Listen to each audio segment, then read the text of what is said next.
Bienvenue dans un nouvel épisode des Tontons Golfeurs, où Sébastien, Antoine et Kevin débattent, décryptent, échangent autour de leur passion commune, le golf. C'est lui qui nous a permis de nous rencontrer et notre but est de vous donner accès à nos échanges, notre expérience, nos analyses ou encore des interviews exclusives grâce à nos connexions dans le monde du golf. Alors que vous soyez en voiture ou à la maison, merci de votre attention et c'est parti. Bonjour à tous et bienvenue dans ce 10e épisode des Tontons Golfeurs. Je suis toujours avec mes deux amis Antoine Schwartz et Sébastien Gros. Bonjour, bonjour. Bonjour. Bon, parfait, je vois que vous êtes un peu mou les gars, il va falloir s'exciter un petit peu là. Alors, je viens de me faire opérer d'une dent, arracher une dent il y a 45 minutes, donc désolé si je parle un petit peu comme ça, je suis encore un peu anesthésié, mais le cœur y est et je sens que je vais me réveiller de plus en plus. Merci beaucoup. Ta plus grande qualité, Antoine, toujours avoir une excuse.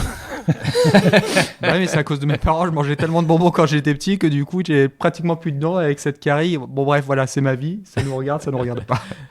Bon bienvenue alors sur cet épisode où on va parler des juniors et comment atteindre l'élite mondiale. Alors comment atteindre les portes d'accès surtout, parler des débuts dans les clubs, avec la ligue, avec la fédération et comment après on accède aux différents circuits. Donc ça sera intéressant pour tout le monde, pour ceux qui ont des enfants, ceux qui n'en ont pas et qui se demandent comment les joueurs évoluent de circuit en circuit chaque année et comment on retrouve maintenant des joueurs français par exemple sur le PGA Tour, comment ils y sont accédés, comment on accède au DP World et voilà les différentes étapes. Pour ceux qui ne sont pas au courant qu'ils ont des enfants aussi.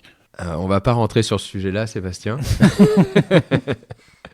Donc on commence on commence déjà avec Antoine qui va nous dire un petit mot sur nos partenaires. Remercier tout d'abord Callaway qui est notre partenaire équipementier, qu'on remercie d'être présent sur tous nos projets et jusqu'au bout de notre vie. Ça, on sait qu'on peut compter sur eux et on les remercie énormément. Et ainsi que Golf Planet, maintenant que vous connaissez, mais qui est un média digital.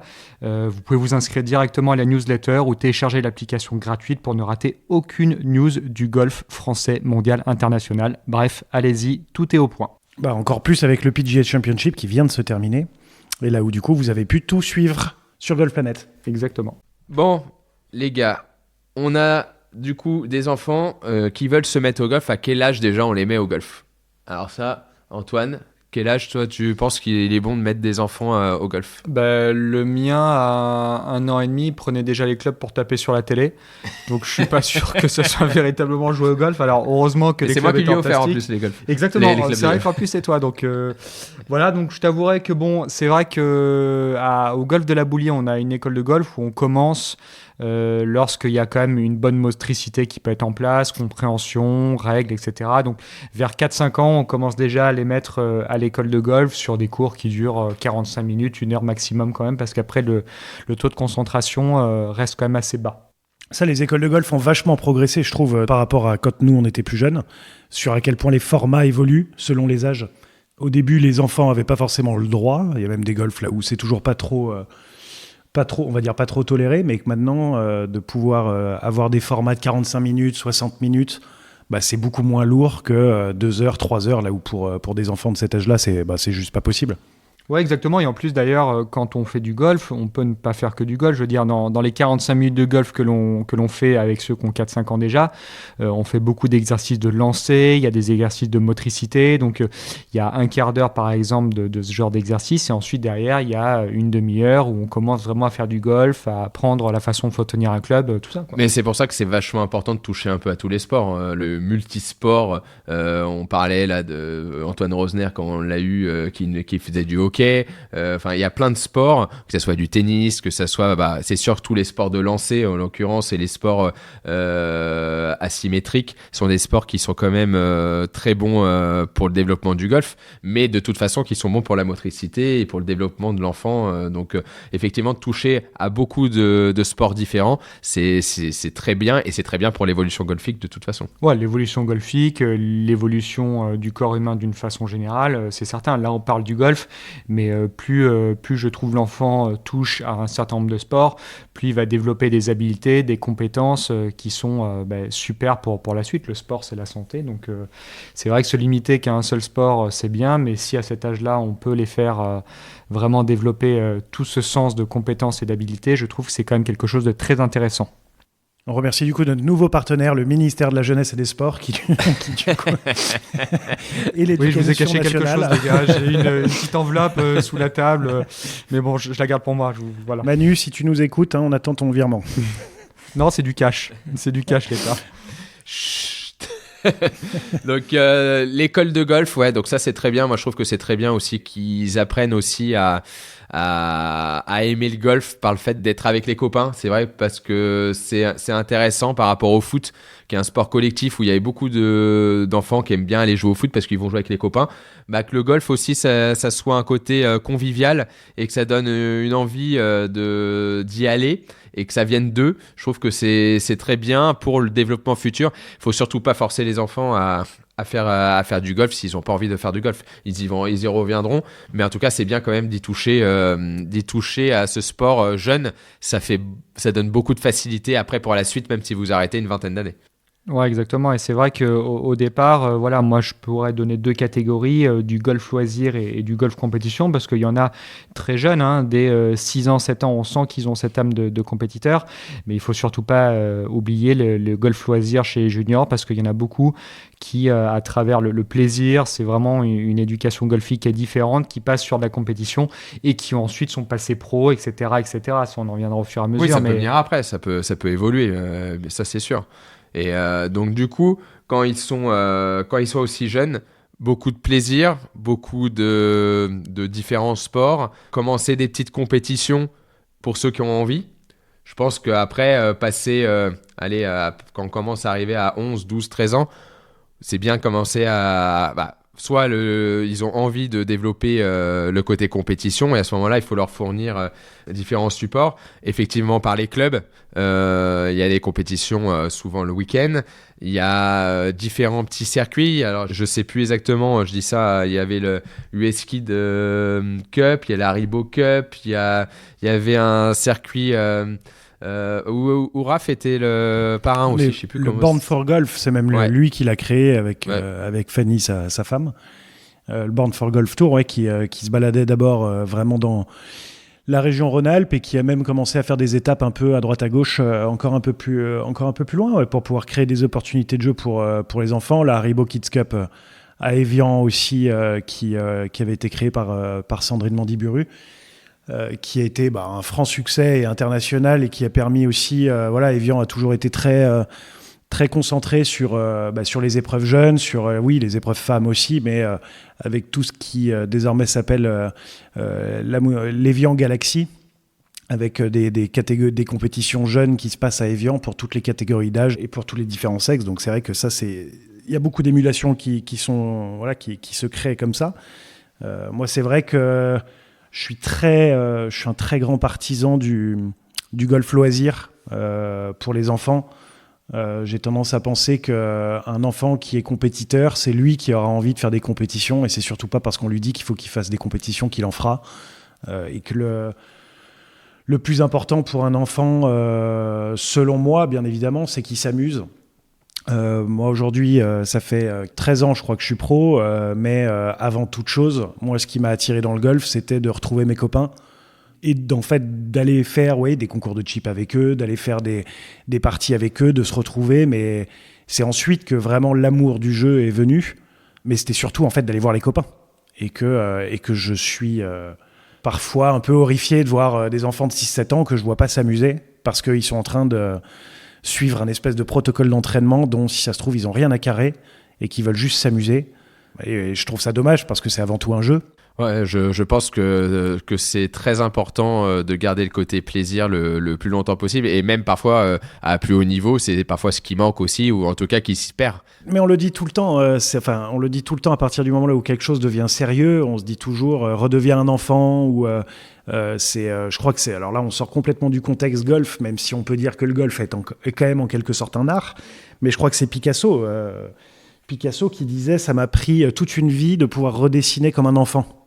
Donc de temps en temps, on met tellement les enfants dans des cases, compétition, sérieux et compagnie. On a eu Rory aussi qui, il n'y a pas si longtemps que ça, a dit qu'il manquait de spontanéité et d'enthousiasme. Donc on se met à faire toutes les choses trop sérieusement. Je trouve parfois à des âges qui ne sont pas du tout encore aptes à pouvoir faire des choses aussi sérieuses et pendant aussi longtemps, alors que c'est un jeu.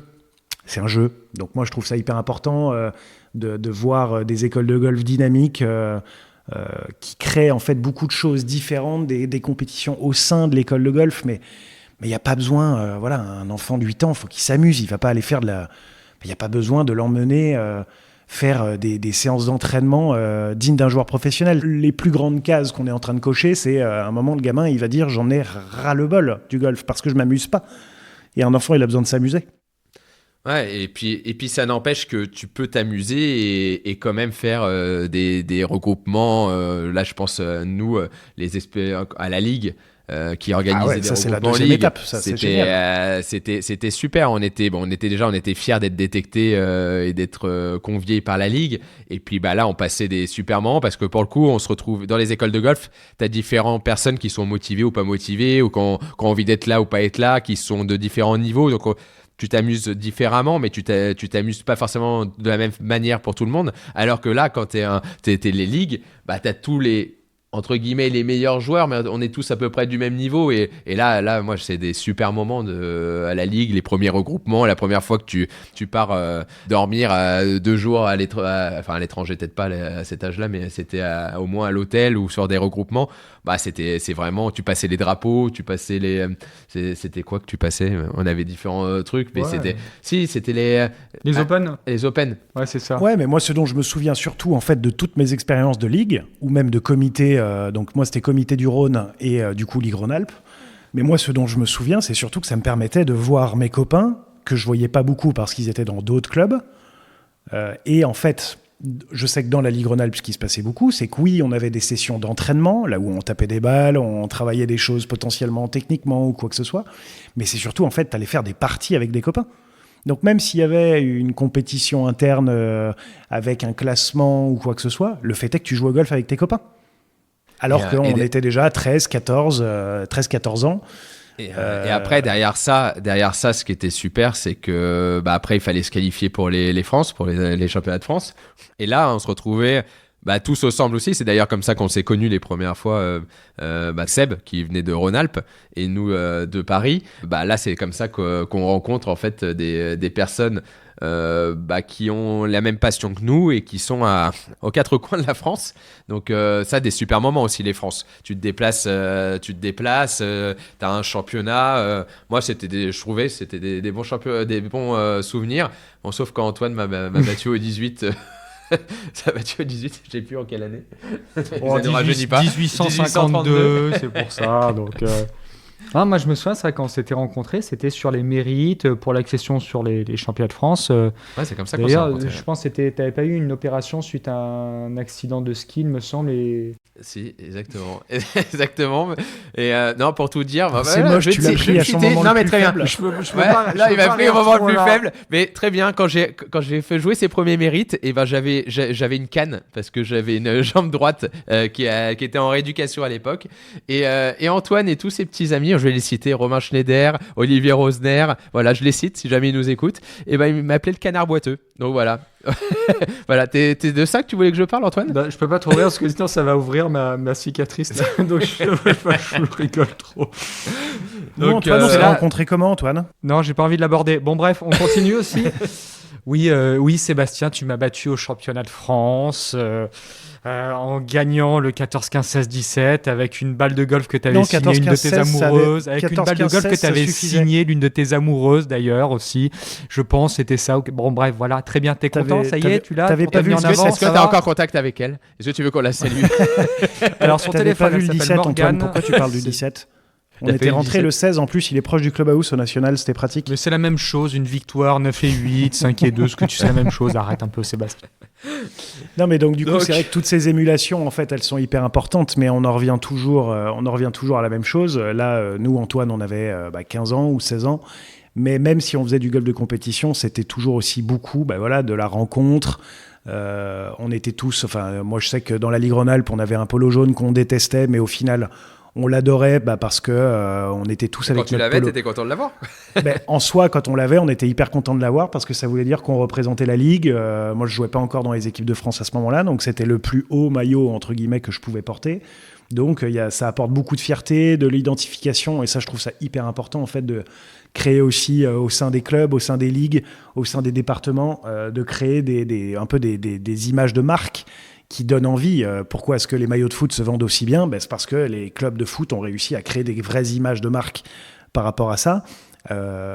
Et c'est pareil, quand on reçoit moi le premier, même juste du département, j'étais comme un fou. Parce que je savais que ça voulait dire que j'allais peut-être revoir mes copains du département bientôt. Pareil pour la Ligue, et ensuite pareil pour les équipes de France. Mais c'est toujours le mix entre amusement et compétition qui est hyper important. Parce que le golf de compétition te donne envie d'y retourner, et du coup ça t'amuse en fait aussi. Ouais. Et puis après, c'est vrai que donc là il y avait les France. Après, effectivement, on a évolué. On a tous eu la chance de pouvoir jouer en équipe de France et du coup d'avoir ces beaux polos et de commencer aussi à faire des tournois internationaux. Donc ça, c'est des super expériences de se retrouver entre 15 et 18 ans. Dans des pays à se débrouiller un peu tout seul, mais en même temps aussi un peu encadré par différentes personnes ou de la Ligue ou de l'équipe de France. Mais ça, c'est des super souvenirs, des souvenirs d'expérience. Qu'on gardera à vie gravés, et qui nous ont appris aussi à nous débrouiller tout seuls, à devenir autonomes, sauf pour Antoine, mais pour la plupart des gens, de devenir autonomes à l'âge adulte.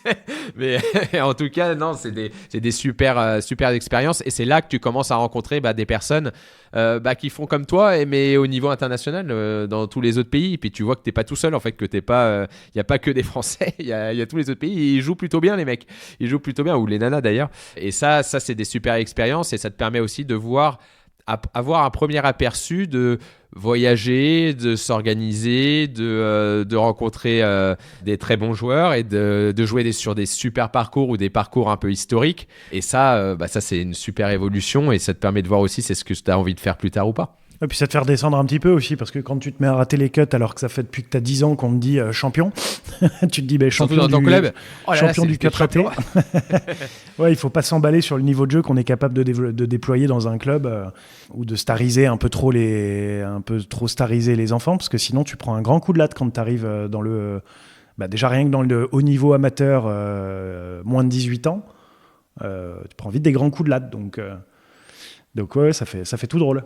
Mais fabuleux de pouvoir aller jouer, nous à l'époque, des St Andrews Links Trophy, donc sur le hall course, des Litam Trophy, des British Amateurs, des internationaux d'Espagne, du Portugal, d'Allemagne, sur des parcours fabuleux avec beaucoup de concurrence, beaucoup de joueurs différents, parce qu'il y avait beaucoup les mêmes, mais il y avait aussi beaucoup de turnover en fonction des pays, et de jouer sur des parcours de majeurs, des parcours de tournois du Tour européen, peut-être même qu'à notre époque c'était encore le Volvo Tour, je sais plus, mais c'est c'est ça aussi qui met un premier pied dans le futur potentiel monde professionnel que le jeune voudra atteindre.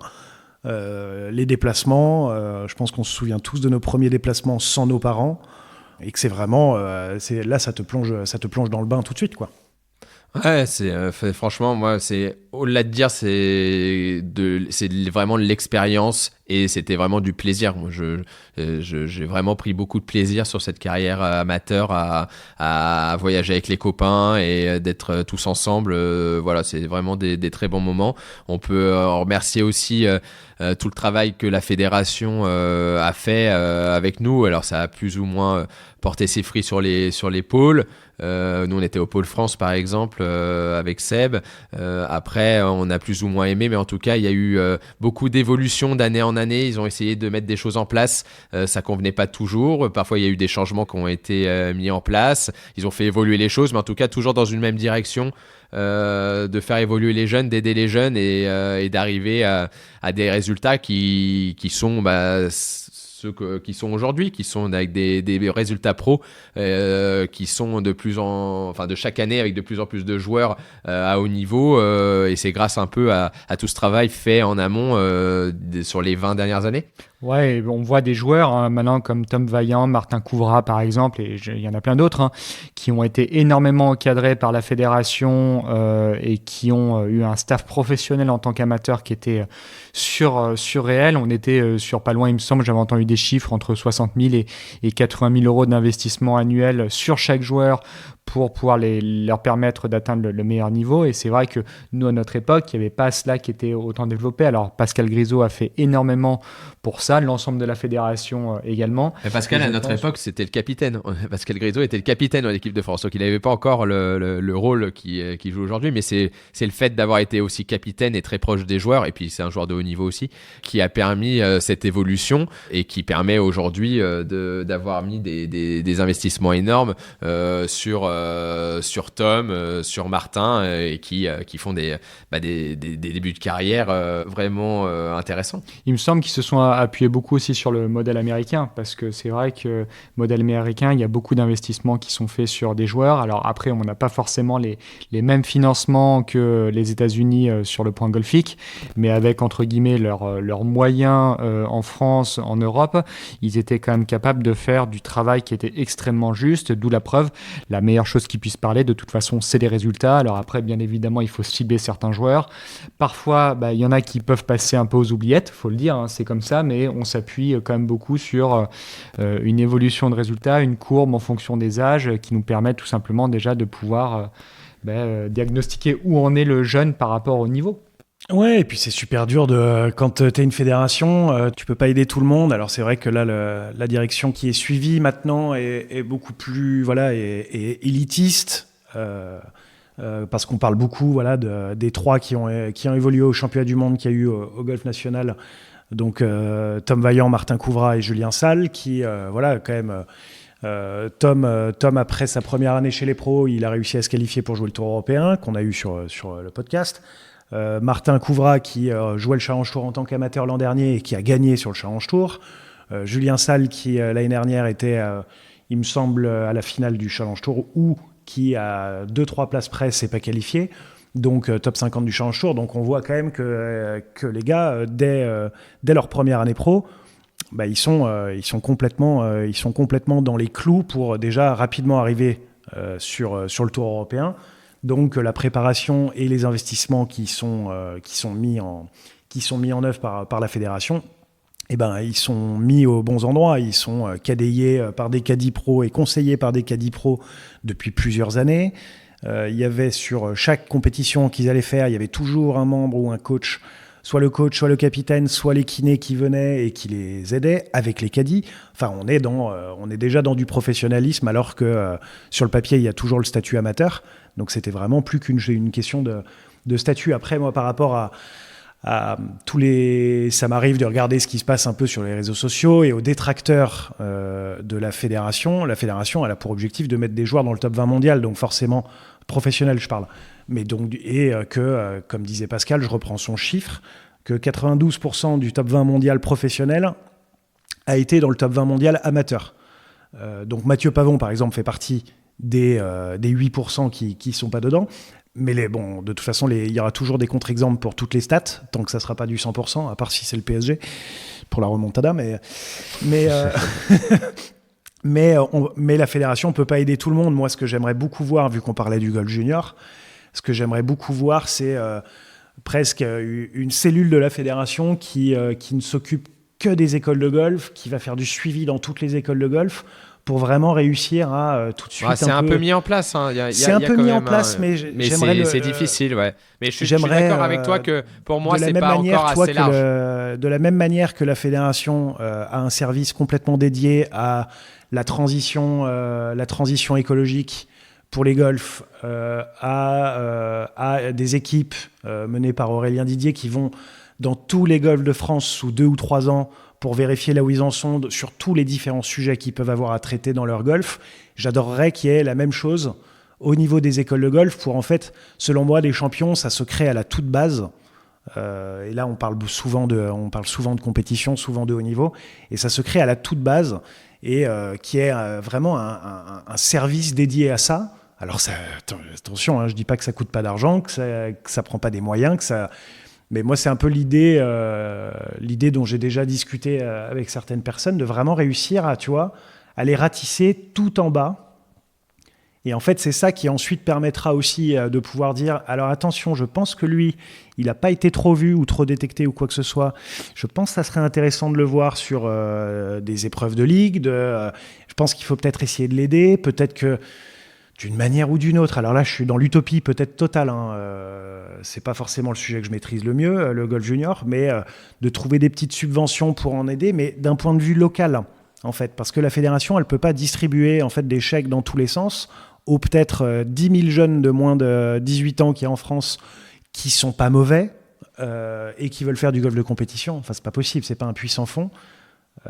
Mais c'est pour ça que pour moi effectivement la Fédé fait ce qu'ils peuvent et le font au niveau comme tu disais un peu de façon élitiste, mais le but c'est que la pyramide elle soit beaucoup plus large, que la base de la pyramide soit beaucoup plus large et c'est par ce que font le travail déjà fait par les clubs et par les ligues, mais où il faudrait trouver encore des subventions comme tu dis de façon locale pour développer ça et de pouvoir ratisser beaucoup plus large et du coup pouvoir détecter beaucoup plus de potentiel et aussi créer une émulation qui fait qu'il y ait beaucoup plus de jeunes qui ont envie d'être repérés comme nous on faisait quand on était gamin, donc de créer toute cette émulation à un niveau un peu plus large, mais pour ça effectivement il faut des fonds. On s'écarte un peu du sujet, mais en tout cas ce qui leur sort, c'est ça. Ouais. Et ok, donc là les gamins, les jeunes, une fois qu'ils ont évolué en équipe de France, fait des tournois internationaux. Il y a différents internationaux du coup. À l'international. Ah bravo, très belle conjugaison. Il essaie de se rattraper parce que j'ai vu son petit sourire à ma gauche et il est bien rattrapé. Voilà. Et donc du coup, il y a plusieurs options. Il y a l'option, comme nous, on avait fait le pôle. Après, il y a l'université américaine qui est une option. Il y a de passer pro. Directement à 18 ans. Si on part sur quelqu'un qui voudrait rester en Europe, quelles sont les cartes d'accès et les différents moyens d'évoluer du coup en Europe? En fait, quand on passe pro, c'est bien beau de passer pro, mais il faut une catégorie de jeu sur un circuit. Donc c'est comme tu dis, il faut arriver sur des cartes d'accès qui peuvent être celles directement qui accèdent au Tour européen. Mais la plupart du temps, c'est pas facile de se qualifier pour le Tour européen ou le Challenge Tour tout de suite, donc il faut jouer les circuits qu'on appelle circuits satellites, qui sont comme des 3e divisions européennes. Donc il y en a un petit peu par région d'Europe. Donc il va y avoir l'Alps Tour, qui est plutôt sur la partie, on va dire, Europe du Sud et de l'Ouest. Il va y avoir le Pro Golf Tour, qui est l'équivalent, mais qui est géré par la fédération allemande, qui est plus sur Europe centrale. Il va y avoir la Nordic League qui est plus sur la Scandinavie. Et il y avait aussi l'équivalent dans les îles britanniques qui a disparu depuis 2 années. Donc c'est un petit peu différent, un petit peu encore dans le Nord. Mais en fait, ces circuits te permettent, à la fin de l'année, si tu finis dans le top 5 de ces circuits... Oui, on a bien dit le top 5. Ouais. Top 5, il y a quand même 156 joueurs à chaque départ. Et il faut finir dans le top 5. Vas-y, je te laisse. Le top 5 à la fin de l'année. Donc, il y a 156 joueurs à chaque tournoi, mais il y a peut-être 200-250 joueurs en fait, qui jouent assez régulièrement ce circuit. Et il faut finir dans le top 5.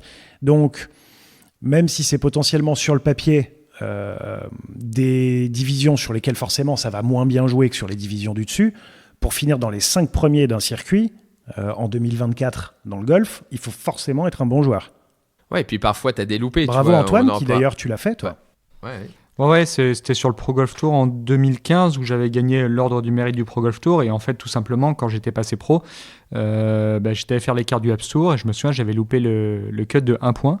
Donc, je me retrouvais absolument sans catégorie. Et c'est vrai qu'au départ, le Pro Golf Tour était un circuit sur lequel tu n'avais pas besoin de catégorie. C'était ce qu'on appelle un pay and play. Maintenant, il s'est de plus en plus professionnalisé.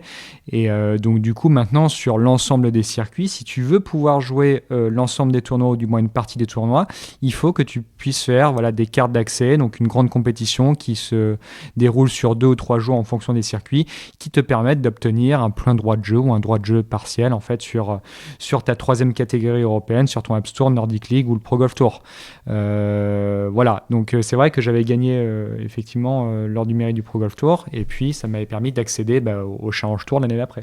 Et puis ce qui est pas évident sur ces circuits-là, c'est que évidemment tout le monde, on vous parlera des autres plans d'accès pour arriver au plus haut niveau, mais parfois il y a des loupés, il y a des très très très bons joueurs du top 20 mondial amateur qui loupaient les cartes d'accès et du coup se retrouvaient à jouer une année sur une 3e division.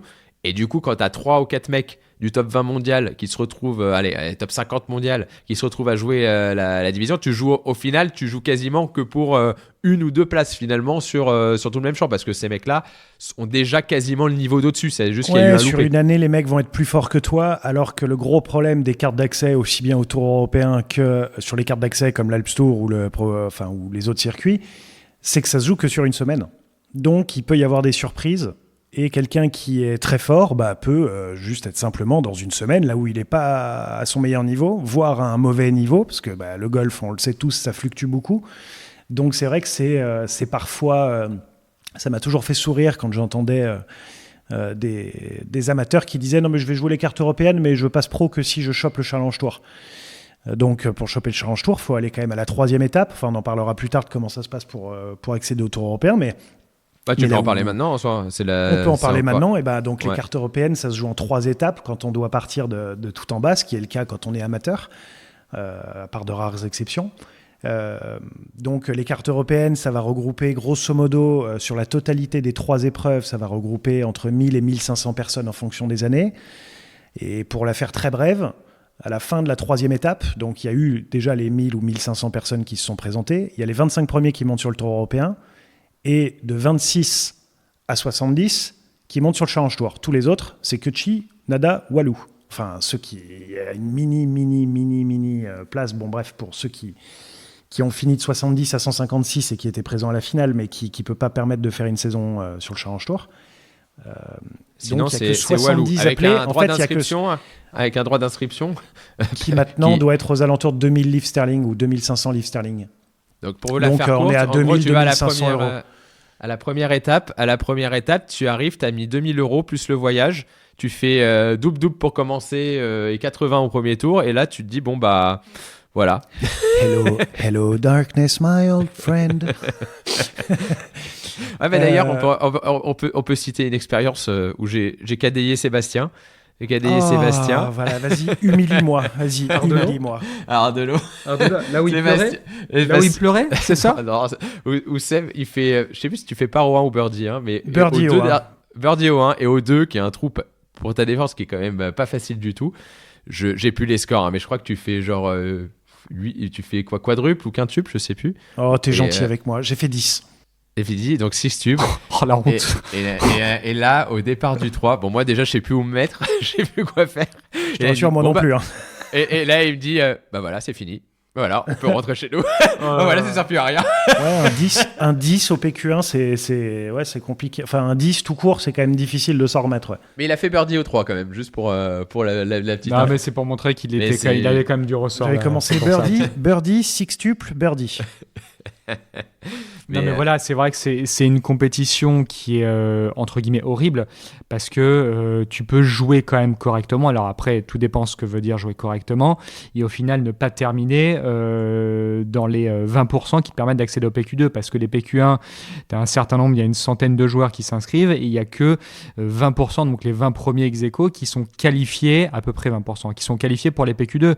Donc tu peux faire une semaine convenable au final et pas te qualifier pour les PQ2. Et oui, ça coûte beaucoup d'argent et je pense qu'ils ont raison de mettre un droit d'entrée aussi cher parce que sinon, on verrait beaucoup de joueurs qui, entre guillemets, je pense, n'auraient rien à faire ici, venir faire ces qualifications. C'est déjà le cas alors que c'est cher.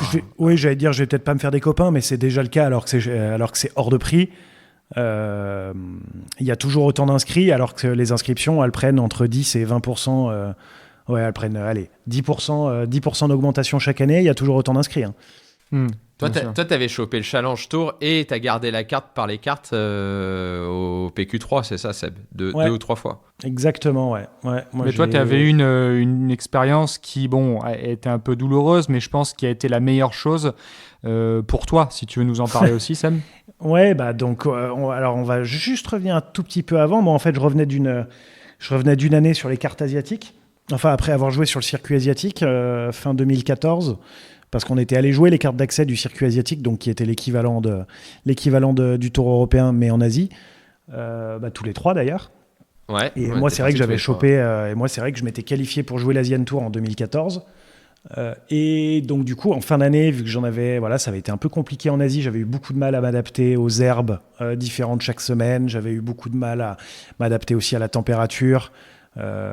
Les parcours qu'on jouait étaient assez différents de ce qu'on jouait en Europe et de ce que j'avais toujours connu. Mais ça a été hyper formateur, et c'est vrai que quand j'étais revenu en Europe, en fait, déjà de plus avoir à s'adapter à l'herbe, de connaître l'environnement, ça m'avait paru beaucoup plus facile en fait. Et c'est vrai que en jouant les cartes européennes en 2014, donc j'avais dû passer par les PQ1, je m'étais qualifié, passer par les PQ2, je m'étais qualifié, et j'avais fait le cut tout juste par miracle à la finale. Donc là, j'avais obtenu mon plein droit de jeu sur le Challenge Tour, au minimum, qui était ce que je recherchais après mon année sur le circuit asiatique. Et il y a 6 tours au total sur la finale des cartes, donc le cut est après 4 tours. Et sur les 2 tours d'après, j'avais réussi à me remettre en position de la meilleure des manières pour choper la carte du Tour européen et finir dans les 25 premiers. Vu qu'après 15 trous, le 6e jour, je suis 9e. Et j'avais fini bogey 16, 17, 18 du 6e tour, pour rater d'1 point le Tour européen. Ouais, c'était assez douloureux, je te le confirme. Ouais, douloureux, mais après, tu as réagi aussi de la très bonne, la meilleure des façons, je trouve. Après, j'avais du coup trouvé l'autre option pour monter sur le Tour européen, qui était de finir dans le top 20 du Challenge Tour, que j'avais fait en 2015 en finissant 2e. Donc ça, parce que sur le Challenge Tour, donc la 2e division européenne, donc ce qui est juste au-dessus, on fait top 5 de l'Alps Tour, on peut monter sur le Challenge Tour. Et sur le Challenge Tour, il faut finir dans les 20 premiers pour monter sur le Tour européen. Et on peut faire aussi la bascule dans l'autre sens, il faut en parler. C'est-à-dire que si vous ne terminez pas dans les temps premiers, et bien du coup, ça ne vous fait pas conserver une catégorie sur Challenge Tour et ça vous fait redescendre en 3e division européenne. Donc il faut savoir que l'ascenseur peut être dans les deux sens. Et aux 3e division européenne, si vous ne finissez pas dans le top, ça dépend des circuits, 50 ou 80, vous êtes obligé de retourner aux cartes d'accès. Ou vous pouvez, vous avez anticipé et vous jouez le Win Tour et vous finissez dans le top 5 du Win Tour, et à ce moment-là, vous pouvez remonter sur... on n'en a pas parlé, mais c'est vrai que le Win Tour qu'on organise avec Stan Katurla et puis avec Seb permet aux joueurs qui finissent dans le top 3 à la fin de l'année des 10 étapes du Win Tour, de monter sur le Alps Tour. Donc on remercie le Alps Tour aussi pour la confiance qu'ils font à notre circuit. Et le 4e et 5e place vont à la finale des cartes. Ouais, parce qu'en fait, nous, pourquoi est-ce que... Ça, c'est vrai qu'on n'a pas parlé de ça, mais c'est parce qu'on considère et on voit dans le monde du golf qu'un circuit national professionnel fort permet d'avoir le plus grand nombre de joueurs professionnels performants, voire ultra performants. Je vais partir sur un exemple très atypique, mais qui est le circuit national le plus fort au monde, ça va être le Japan Tour.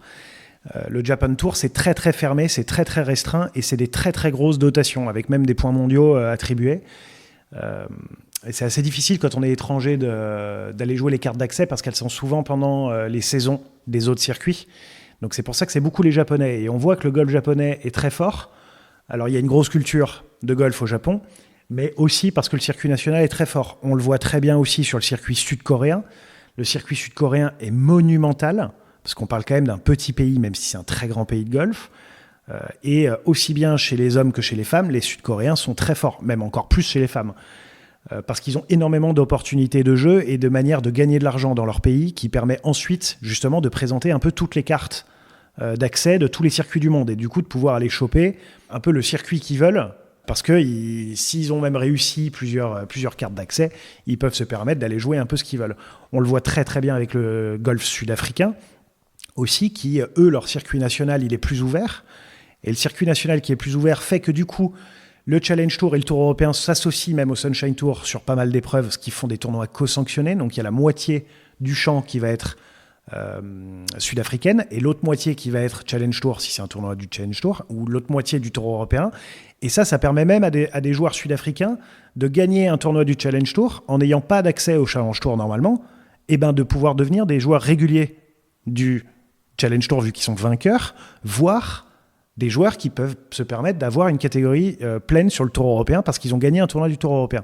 Et je pense que c'est l'une des énormes... C'est beaucoup le cas avec pas mal de grands joueurs sud-africains que vous connaissez, que ce soit des Louis Oosthuizen, que ce soit des Charles Schwartzel, des George Coetzee, tous ces mecs-là, ils sont issus justement d'un Sunshine Tour. Et puis après, ils ont eu le niveau pour pouvoir évoluer sur le DP World. Mais c'est des énormes accélérateurs. Donc nous, c'est vrai que dans notre objectif d'évolution avec le Win Tour, donc qui est un circuit, pour l'instant, là où ça se joue que sur un jour, il y a 10 dates, c'est 10 000 € de dotation sur chaque épreuve. Notre idée, elle est là, elle est de pouvoir permettre d'avoir un circuit national fort qui se développe, parce que notre idée, c'est bien évidemment de pouvoir faire des 2 ou 3 tours avec plus d'argent pour qu'en fait les joueurs aussi puissent se permettre de gagner de l'argent dans leur pays, les années là où c'est un peu plus dur, parce que le tournoi il est bien placé et il est juste à côté de chez soi, et ensuite de pouvoir justement investir dans leur carrière pour tenter d'autres cartes d'accès, pour pouvoir avoir un staff plus étoffé, pour pouvoir avoir un staff plus performant et pour pouvoir du coup progresser. Ouais, mais on en revient à la pyramide, que plus la base de la pyramide est large, plus ça fait des joueurs. Et voilà, on va pas parler que du Win Tour, mais en tout cas, c'est de leur donner des opportunités de jeu en France pour progresser. Non, sachant que le système qu'on explique, pardon Antoine, le système qu'on explique existe aussi aux États-Unis, des divisions, parce que c'est vrai que là on a parlé beaucoup du modèle européen, mais on a aussi la même chose qui se passe sur le PGA Tour, avec en dessous du PGA Tour, il y a une deuxième division qui est équivalente au Challenge Tour, alors pas en niveau de jeu, pas en termes de niveau de jeu et d'argent, mais donc qui s'appelle aujourd'hui le Korn Ferry Tour, et en dessous du Korn Ferry, il y a encore pareil, des troisièmes divisions américaines, comme le PGA Tour Las Americas, le PGA Tour of Canada et le PGA Tour of China, qui permettent aussi de faire des accessions au Korn Ferry, puis au PGA Tour. On a d'ailleurs, pour citer ça, il y a quand même Paul Barjon qui est déjà passé par le PGA Tour of Canada. Pour qui ensuite s'est qualifié sur le Korn Ferry et qui ensuite a joué comme ça aussi le PGA Tour. Et on a des joueurs qui ont joué sur tous les circuits, on ne le sait pas forcément, mais PGA Tour Latino, je sais qu'on a Louis Cohen-Boyer qui a joué quelques tournois là-bas. Franck Médal, il me semble. Ouais. Il y a le PGA Tour of Canada, il y en a pas mal qui sont passés avec. Il y a Julien Brun, il y a. Tiens, vous arrivez à me dire qui est-ce qui a joué le PGA Tour of China ? Alors, ça, je sais pas. Est-ce que Thomas Level aurait joué ? Non. Je dis ça comme ça, non ? Non, parce qu'en plus, ça fait pas si longtemps que ça. Ça doit faire peut-être max 10 ans que ça a été racheté par le PGA Tour. Il n'y a pas Cyril Bougnol qui avait joué ? Voilà, on a Cyril qui a réussi à se qualifier qui s'est qualifié sur le Korn Ferry Tour il y a plusieurs années en jouant le PGA Tour of China. Exactement, bien joué. Il y a ça. Sunshine Tour, on avait Greg Bourdi à l'époque qui était allé rechercher sa carte par Greg Bourdi. Japan's Tour, je crois pas qu'on ait eu. Non, je suis pas sûr. Et Korean Tour non plus. Non, mais le Japan's Tour, surtout, était au départ... alors, le circuit est de plus en plus ouvert. Avant, c'était extrêmement fermé. Vous pouviez même aller sur le site internet. Le papier, le document pour vous inscrire n'était même pas en anglais, pour vous dire. Donc, avant de tout comprendre, il fallait un traducteur. Moi, je parle très bien japonais, mais j'ai du mal à le lire. Parce qu'au départ, les dotations, il y avait beaucoup de joueurs du Japan's Tour qui restaient même sur le circuit parce qu'on a des dotations, même actuellement, qui sont autour de 1 million d'euros par tournoi, voire même plus. Donc on est entre 800 000 et 1 million 2, 1 million 3. Donc il y a certains joueurs qui ne vont pas sur les autres circuits et qui préfèrent rester là parce que le rapport entre ce qu'ils peuvent gagner, le niveau qu'il y a sur le circuit et sur le DP World, ils trouvent ça plus intéressant. Et il y a encore énormément d'argent aussi au Japon, que ça soit autant par le sponsoring que par ces tournois-là. Maintenant, pour pouvoir s'ouvrir un peu plus à l'international, pour pouvoir ouvrir des portes sur le DP World ou autre, il faut à tout prix que le Japan's Tour puisse s'ouvrir. Et c'est exactement la raison pour laquelle maintenant vous allez sur le site et qu'il y a une traduction anglaise, que si vous voulez vous inscrire, il me semble qu'il y a 4 phases de PQ par contre. Voilà, ces circuits-là auraient pu tout simplement rester eux dans leur propre système, mais ils ont décidé de s'ouvrir à l'international Voilà, et on voit le Sunshine Tour au départ qui ont quand même des dotations qui ne sont pas extrêmement élevées, mais qui, voilà, c'est ouvert parce que je pense que pour faire perdurer aussi ce circuit, il fallait pour eux obligatoirement qu'ils puissent s'ouvrir un peu plus à l'international. Et pour finir, il y a sur les Français qui ont évolué sur les circuits à l'extérieur, il y a aussi du coup Seb et Lionel Weber qui ont joué. Lionel qui a joué longtemps sur l'Asian Tour. Ouais, moi j'ai du mal à comprendre pourquoi est-ce que beaucoup de joueurs, il y a beaucoup de joueurs français en l'occurrence qui ne tentent pas en fait ces expériences étrangères, alors que j'ai tendance à penser qu'il y a des moments de vie là où c'est plus possible, si on a des enfants, il y a des moments de vie là où c'est plus possible, mais de pourquoi toujours se cantonner à vouloir jouer les circuits satellites européens. Plutôt que d'aller tenter en fait les cartes du Sunshine Tour donc en Afrique du Sud, les cartes de l'Asian Tour, les cartes américaines. Alors les cartes américaines, maintenant il y en a de plus en plus qui les tentent chez les Français parce que il y en a beaucoup qui partent aussi en université américaine. Mais on voit beaucoup, énormément de joueurs se cantonner et rester des années sur les circuits satellites qui, si ça se trouve, ils ont peut-être le niveau de jeu pour s'en sortir, mais au moins d'aller créer ce changement et se donner une chance, une autre chance ailleurs. Moi, ça m'a été extrêmement bénéfique. Lionel, ça lui a permis aussi, maintenant il a arrêté, il est dans le coaching, ça lui a permis aussi d'avoir une expérience de vie absolument incroyable parce qu'il a dû jouer 7 saisons, je dirais, 7 ou 8 saisons sur le circuit asiatique, qui est en plus beaucoup plus rémunérateur aussi que les circuits satellites, là où c'est très clairement pas possible de s'en sortir financièrement. Et qui sont constructionnés avec des très gros tournois de temps en temps. Parce que complètement. Il a joué des tours européens comme ça. Voilà, c'est ça, avec des super joueurs. Il a joué avec des super joueurs.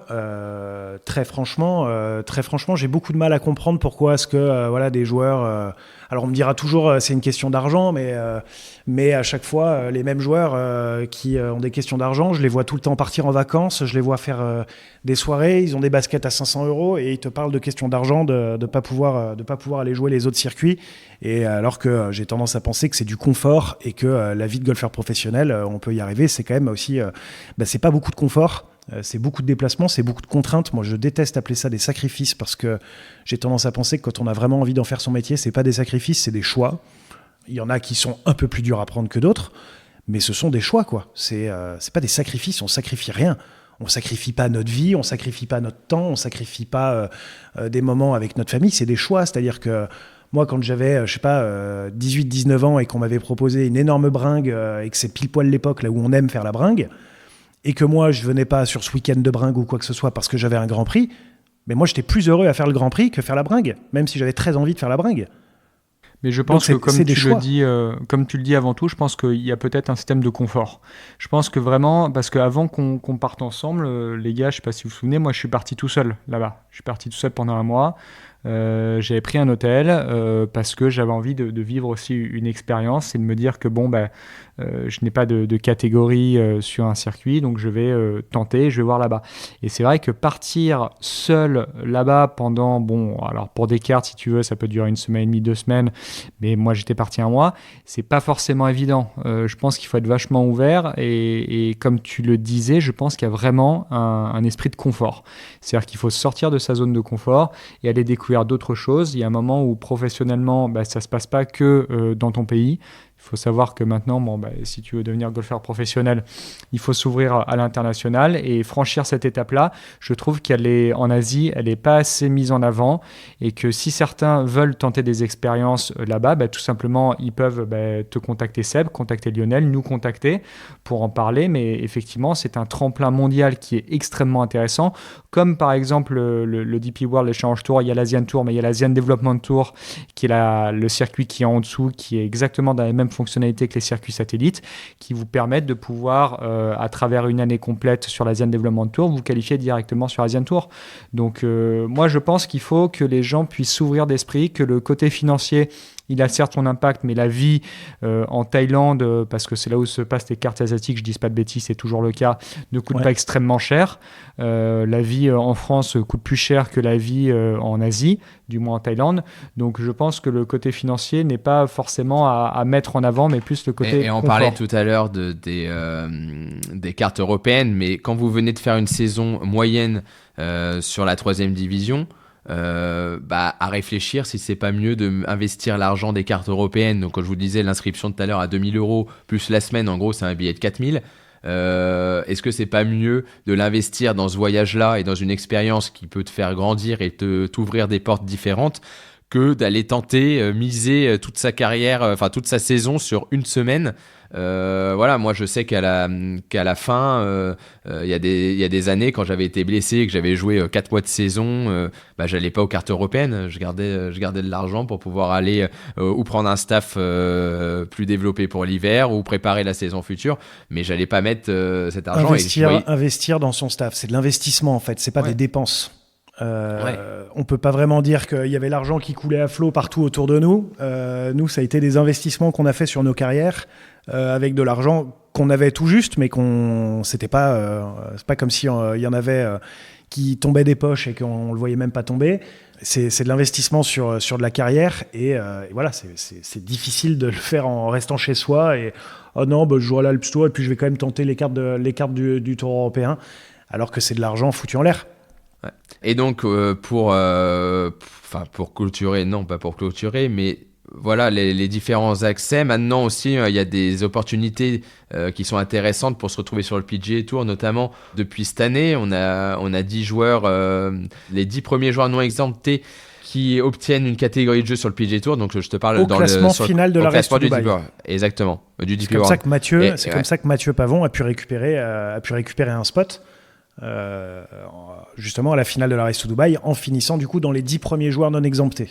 Et donc ça, c'est des super opportunités et c'est des choses qui sont des passerelles qui sont intéressantes. Je pense que ça a été un peu accéléré, ces systèmes-là, par rapport au Live, qui est un autre circuit, mais qui est en train de se développer aussi d'une autre façon. Ils ont fait pour la première fois des cartes cette année.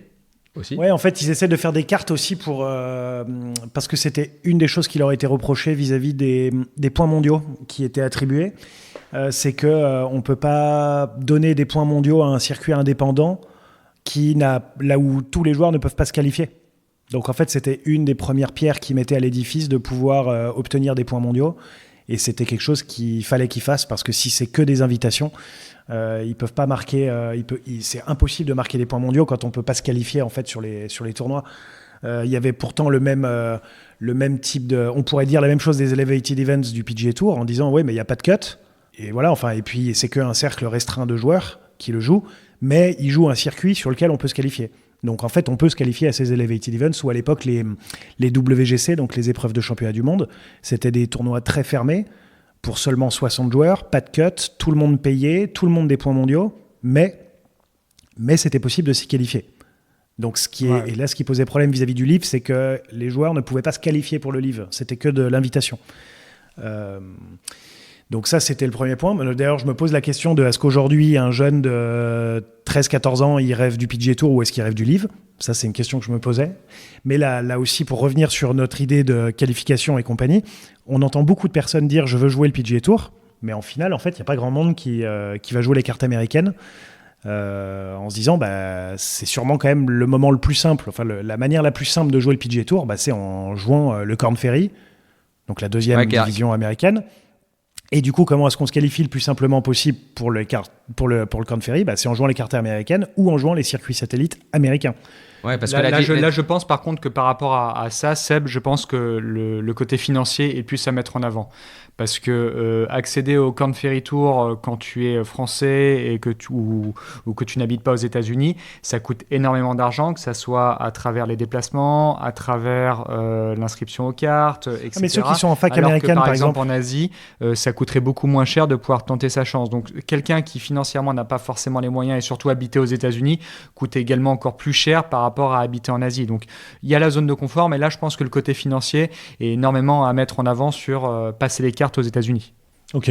C'est Émeric Losso qui jouait sur les deux tableaux l'hiver dernier en jouant les cartes européennes et en même temps lui avait déjà sa vie. Attention, lui avait déjà sa vie aux États-Unis, donc il avait déjà un appartement. Mais du coup, il a fait des allers-retours. Il faisait des allers-retours et ça a coûté quand même beaucoup d'argent. Et en plus de ça s'est même mal goupillé parce que je crois qu'il y a eu un enchaînement où il était qualifié pour les deuxièmes étapes de chaque circuit en même moment. S'il allait au PQ3, c'était en même temps au PQ3 du DP World, c'était en même temps que les PQ2 du Korn Ferry Tour. Donc c'est vrai que ça, malheureusement, c'était pas entre guillemets sur de la malchance, mais en fait, il y avait deux sites possibles sur le Korn Ferry Tour, et il y en avait un où c'était en même temps que la troisième étape du DP World, et un où c'était pas du tout en même temps, et donc c'était un peu du tac au tac, j'ai envie de dire, mais bon. Ça, la différence comparée à nous en Europe, c'est que nous, on peut accéder directement au DP World. Bon, c'est pas facile, mais tu peux y accéder. Alors que maintenant, le PGA Tour, c'est fermé. Maintenant, c'est forcément par le Korn Ferry. Tu es obligé de passer par la deuxième division. Ou par le DP World qui s'est associé au PGA Tour et qui, du coup, maintenant, le DP World est très clairement une deuxième division bis américaine, vu que les 10 meilleurs joueurs du PGA Tour, du DP World Tour non exemptés partent sur le PGA Tour, et que ceux qui ont fini au-delà de la place qui fait que les joueurs peuvent garder leur droit de jeu sur le PGA Tour ont aussi un accès au DP World Tour l'année d'après. Donc c'est vraiment un système de relégation. Il y a des joueurs qui jouent déjà le DP World. Moi, je te parle d'un mec qui est pro, qui a 0 catégorie nulle part. Il peut potentiellement jouer à la fin de l'année le DP World, à la fin des cartes, alors que c'est pas possible pour le PGA Tour. Tu es obligé de faire une saison au minimum sur le PGA Tour, donc c'est sur le Korn Ferry, ou une saison sur le DP World si tu veux y passer. Donc c'est vrai qu'ils ont quand même clôturé l'accès au PGA Tour et sécurisé un peu l'accès. Moi, ma vision par rapport à ça, c'est que je pense que on s'est beaucoup appuyé, du moins le DP World s'était beaucoup appuyé sur le modèle américain, et moi je suis persuadé qu'à long terme, les cartes d'accès au DP World n'existeront plus, ça sera des cartes d'accès au Challenge Tour. Moi, je vois beaucoup les choses comme ça. Tout a suivi une logique américaine. C'est même discuté en ce moment sur les tournois. On en parlait la semaine dernière sur un tournoi du Challenge Tour. Voilà. Justement, de parler de ça et de dire que, vu que les joueurs aujourd'hui qui ont chopé la carte du Tour européen par les cartes européennes ont beaucoup de mal à jouer les tournois du DP World Tour, que, en fait, à terme, il faudrait que ces cartes-là soient données en fait, au Challenge Tour, et qu'à la limite, le Challenge Tour donne plus de place pour le DP World Tour l'année d'après. Oui, les dotations en plus seront augmentées, etc. etc. Mais je pense qu'on va se diriger vers ce genre de choses. Et donc, du coup, ça rendra le DP World plus fort, le niveau de jeu sur le Challenge Tour encore plus fort, et puis les circuits satellites, on n'en parle même pas. Donc, je pense que ça sera extrêmement bénéfique pour tout le monde et pour tous les circuits. On peut parler aussi un petit peu, parce qu'on n'a pas que des hommes qui nous écoutent, de nos amis femmes prouettes. C'est là où on peut dire qu'on a eu un petit micmac pour cet épisode, qui aurait dû en être un autre, mais on aurait eu notre première invitée aujourd'hui, si la Poste n'en avait pas décidé autrement. On a hâte de la voir en tout cas. Mais pour parler du coup des accès aussi pour toutes ces joueuses professionnelles, bon déjà c'est un monde encore, je dirais, plus élitiste, parce que pour le coup, il faut vraiment jouer au plus haut niveau pour pouvoir gagner correctement sa vie chez les dames. Même s'il y a des efforts qui sont faits pour trouver des dotations, je pense que c'est surtout les droits, les droits TV, la diffusion qui fait qu'il y a moins d'argent et moins de sponsors. Et on voit l'effort aussi qui est fait aussi par la fédération, qui veut suivre au plus près nos championnes, qui maintenant rendent accessible la visibilité, de pouvoir voir et de suivre les tournois du LPGA. Mais c'est vrai que si on reprend un peu les différents déjà, moi, circuits. Tout de suite, tu me parles de golf féminin en France, j'ai envie de penser du coup à Céline Boutier, qui quand même est arrivée jusqu'à la 3e place mondiale, qui a suivi un cursus fédéral. On a Gladys Nocera désormais, qui chapeaute un petit peu tout le golf féminin de très haut niveau en France. Donc Gladys, qui a quand même joué plusieurs Solheim Cup et qui a été numéro 1 européenne 2 fois, je crois. Donc on parle quand même de quelqu'un qui chapeaute ça avec une vision du très haut niveau qui est complètement connue. On a l'immense chance quand même en France d'avoir un tournoi du Grand Chelem féminin, donc ça a toujours été des chiffres 4 à chaque fois un peu dans tous les sports. On le voit dans le tennis, on le voit dans le golf, et quand même avec The Amundi Evian Championship, donc à Evian, un tournoi qui a toujours été... Remporté par Céline Boutier, je me rappelle, pour ceux qui ont loupé l'info. Que Céline a remporté, c'est sa victoire en Grand Chelem.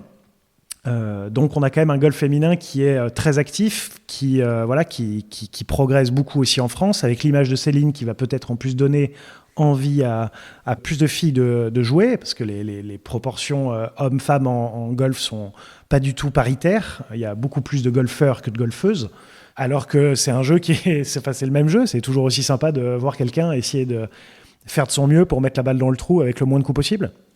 Ouais, et donc chez les dames, il y a plusieurs circuits. Donc il y a le Let Access qui se trouve en dessous le Ladies European Tour, qui permet de donner des opportunités de jeu aux joueuses des différents en Europe. On a pas mal de joueuses françaises qui jouent dessus. Après on a le Let, donc du coup le Ladies European Tour. Et après c'est vrai que c'est un peu comme ça devient chez les hommes, mais l'ultime étape c'est d'aller aux États-Unis et de jouer le LPGA, comme fait maintenant Céline Boutier au quotidien. Céline Boutier, Perrine Delacour, on a Agathe Lenné, on a quand même pas mal de joueuses aussi qui évoluent là-bas. Donc Pauline qui va retrouver aussi son plein droit de jeu, j'en suis certaine, là qui évolue sur le LED. T'étais certaine? J'en suis certaine, excusez-moi. Donc voilà, mais c'est vrai que c'est un circuit indispensable parce que actuellement, malheureusement, il faut le dire, c'est que les joueurs font ça, oui, par passion, mais aussi pour gagner leur vie. Il y a aussi une question d'argent et qu'en Europe, les dotations n'ont rien à voir avec celles aux États-Unis. Un joueur du DP World peut largement gagner sa vie sur le DP World à l'aise, alors qu'une joueuse du LED peut difficilement. Il peut très bien gagner sa vie, mais quand tu fais partie du top 15 du LED, tu vas forcément sur le LPGA, donc tu as forcément une catégorie de jeu qui te permet de les bien gagner sa vie. Les frais sont les mêmes, Les frais sont les mêmes, tu vois, elles voyagent pas moins cher, donc c'est ça qui est compliqué, c'est que tous les frais, le staff, tout coûte pareil que pour un homme, et pourtant les dotations sont moins élevées, donc c'est pas évident du tout pour les femmes, donc c'est bien qu'il y ait des belles des opportunités de jeu proches et qui leur permettent après d'évoluer, de ramener leur staff, de prendre de l'argent.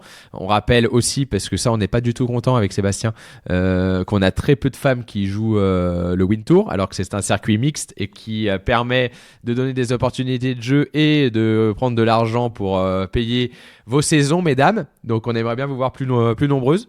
Bah oui, mais vous mettez 500 € de dotation pour les femmes aussi, donc c'est pas cool. Mais non, elles ont exactement la même dotation et on les voit pas. Ah là là.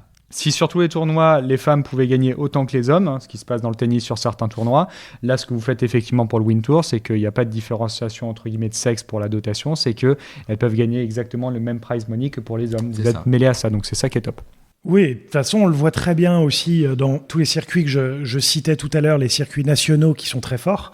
On le voit très bien sur le Sunshine Tour, le Korean Tour, le Japan Tour. Les circuits sont très forts de manière mixte. Soit c'est mixte, soit c'est séparé.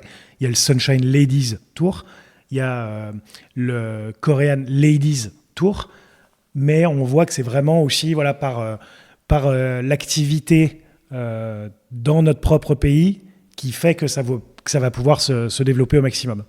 Ouais, et je pense que de toute façon, on développera vraiment ce sujet-là de façon spécifique dans l'épisode où on aura notre première invitée joueuse qu'on a hâte d'avoir. Et on pourra expliquer encore plus en détail c'est des choses pour le coup qu'on n'a pas vécues directement. Qu'on maîtrise moins, en fait, tout simplement. Ouais. Donc on aura la chance de pouvoir en parler avec différentes intervenantes dans les prochains épisodes. Très bien les gars, c'était un épisode... on espère qu'on a réussi à faire un peu le tour quand même de tout ça, de donner un petit peu notre avis et le process un peu pour... de quelles sont toutes les étapes pour potentiellement jouer professionnellement au golf en partant de tout en bas, quoi. Ouais, et puis que ça vous permette aussi de comprendre un peu mieux les différents accès, vous qui suivez quand même beaucoup le golf et les différents résultats, de voir les enjeux qui sont importants à chaque niveau, à chaque division, parce que lui il joue le top 5, lui il joue le top 25, lui il s'est qualifié pour les PQ2, que vous sachiez un petit peu plus de quoi on parle et que vous puissiez encore mieux suivre les news que vous retrouverez sur Golf Planet, de savoir exactement de quoi on parle. Et puis au-delà de ça, si ça peut vous aiguiller un petit peu sur les différentes étapes aussi, si vous avez un proche ou si vous avez un enfant qui aime bien le golf et qui a envie de pousser un petit peu plus loin le golf plaisir, ça vous montre un petit peu les différentes étapes qui l'attendent. Et après, évidemment, gardez en tête que le plus important pour les enfants, c'est qu'ils s'amusent. Non, mais c'est vrai ce que tu dis. Quand tu commences à perdre un peu alors je dirais pas la flamme, c'est pas le même mot, mais quand tu commences un peu à perdre cet amusement et que tu n'arrives plus à voir à quel moment tu trouves ça amusant en fait d'aller en tournoi, et c'est là où c'est déjà le plus compliqué. Moi, je sais que ça faisait quelques années que c'était moins plaisant. J'étais content parfois de rester chez moi ou de même m'entraîner, parce que j'adorais jouer au golf. Donc m'entraîner, faire des parties avec les potes, oui, c'était des choses qui me plaisaient plus. Amusez-vous les enfants. Il n'y a pas beaucoup d'enfants qui vont nous écouter. Mais, amusez vos enfants. Amusez vos enfants, quoi. C'est, pour le golf, en tout cas, vraiment. On a tellement vu sur les 15 ou 20 dernières années, on pourrait tous en citer plein, des enfants qui étaient forts, en plus, mais qui ont disjoncté, qui ne voulaient plus entendre parler de ce jeu. Ça les a dégoûtés, en fait. Mais de partager sa passion avec ses enfants, c'est super. D'aller jouer avec ses enfants, c'est génial, d'aller jouer de la ensemble, partager. Mais surtout, oui, gardez bien en tête qu'il faut que vos enfants ils s'amusent. C'est le plus important, et ils vous remercieront pour ces moments passés au golf, et c'est vraiment le plus important. Merci messieurs pour ce temps passé avec vous. Je remercie une nouvelle fois nos partenaires, Callaway qui est toujours là pour nous, qui nous suivent dans tous nos projets, donc merci à eux. Un grand merci aussi à Golf Planet qui diffuse nos épisodes et qui diffuse de la news gratuite, je rappelle, toute l'année pour suivre tous les résultats, toutes les informations importantes dans le monde du golf. Donc n'hésitez pas à télécharger l'application qui est gratuite ou vous inscrire à la newsletter pour rien louper. Voilà, je vous abandonne ici. Je laisse la main à Sébastien pour nous dire un dernier petit mot. Merci à vous les gars pour cet échange. Merci à toutes les personnes qui nous ont écoutés jusqu'au bout, encore une fois. Merci pour tous vos retours, les partages que vous nous faites sur les différents réseaux sociaux, là où vous pouvez nous trouver un peu partout, donc @lestontonGolfeurs. N'hésitez pas à nous envoyer des messages, à partager les épisodes, à les envoyer à vos amis que vous voulez aider sur certains sujets, ou simplement pour leur faire découvrir ce podcast qui, on l'espère, vous plaît. On a l'impression, en tout cas, nous on s'amuse toujours autant à le faire. Donc n'hésitez pas à échanger avec nous, on vous répond toujours. Et puis on peut se donner rendez-vous dans 2 semaines pour un prochain épisode des Tontons Golfeurs. Merci les gars, à très bientôt. Merci à vous. Bonne journée à tous, bon golf.